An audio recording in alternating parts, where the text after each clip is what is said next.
আমি একবার রান্না বাড়া করেছিলাম, আমার মনে আছে, তরকারি রান্না করেছিলাম যখন আমি সৌদি আরবে ছিলাম। আমার ফ্যামিলি আমার সাথে ছিল, মিসেস হসপিটালে ভর্তি ছিলেন, তো বাচ্চাদের জন্য আমার মনে আছে আলু এবং ডাল দিয়ে একটা তরকারি রান্না করেছিলাম। দুর্ভাগ্যের বিষয় যে সেই তরকারি আমি ছাড়া পরিবারের সদস্যদের কেউ খায়নি। বহুত ফজিলত বর্ণনা করলাম, বহুত বোঝানোর চেষ্টা করলাম, বাচ্চারা কেউ সেটা ছুঁয়েও দেখেনি, তারা জাস্ট উপহাস করে ছেড়ে দিয়েছে।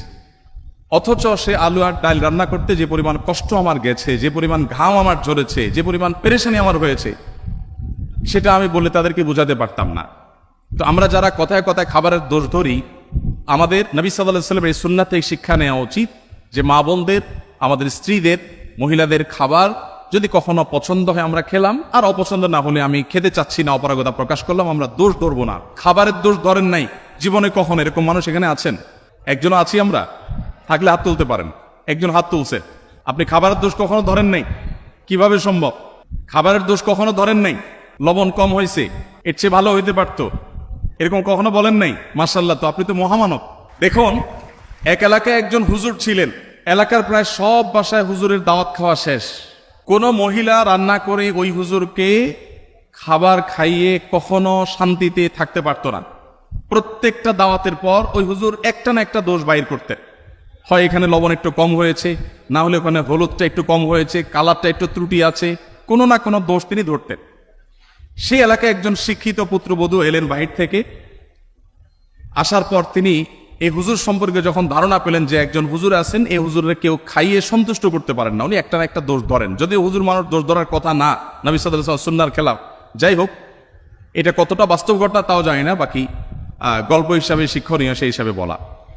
তো পরে ওই শিক্ষিত পুত্রবধূ তিনি হুজুরের সমস্ত দোষগুলোর তালিকা করলেন যে উনি কোন কোন দোষ ধরেন সাধারণত, সবগুলোকে নোট করে এমনভাবে একটা রান্না তিনি দিলেন যে এই রান্নাতে হুজুরের দোষ ধরার কোনো ফাঁক রাখলেন না, সব পারফেক্ট রাখলেন। এরপর হুজুরকে দাওয়াত দিয়ে খাওয়ালেন। খাওয়ার পরে এবার পুরুষদের দিকে দিয়ে জিজ্ঞাসা করলেন, এবার হুজুরকে জিজ্ঞাসা করো আজকের খাবার কেমন হয়েছে, কমেন্ট করতে বলো। এখন বেচারা হুজুর দেখলেন যে আসলে কোনো কমেন্ট করার জায়গা নেই, তো এবার বললেন যে আসলে এত ভালো না, এত ভালো না। তো যে ভদ্রলোক বলেছেন যে আপনি কোনো দোষ ধরেন নাই কখনো, আমি জানি না যে আপনি এই টাইপের কোনো দোষ ধরেছেন কিনা কখনো। যাই হোক, তো আমাদের নবী করিম সাল্লাল্লাহু আলাইহি ওয়াসাল্লাম সাধারণত কখনো খাবারের দোষ ধরতেন না, কারণ মেয়েরা কষ্ট করে রান্না বাড়া করেন। আমরা যদি একদিন এই দায়িত্বটা পালন করি তাহলে আমরা হাড়ে হাড়ে টের পাবো যে রান্না করা এটা কত মজার কাজ।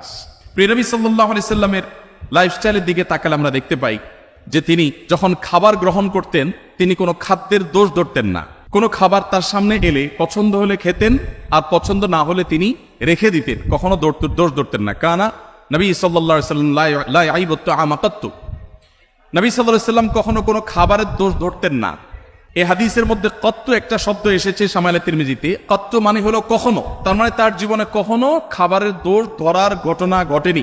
আমরা অনেক মুসলমান আছি, অনেক গুণে গুণান্বিত, আমি জানি না এরকম মুসলমান আমাদের সমাজে কয়জন আছেন। আমরা এখানে যারা আছি তারা কেউ বলতে পারবো কিনা যে আমার এই ক্ষুদ্র জীবনে, ফেলে আসা জীবনে আমি কখনো কোনো খাবারের দোষ ধরি নাই, আমার ভালো লাগছে তো খাইছি, আর না হলে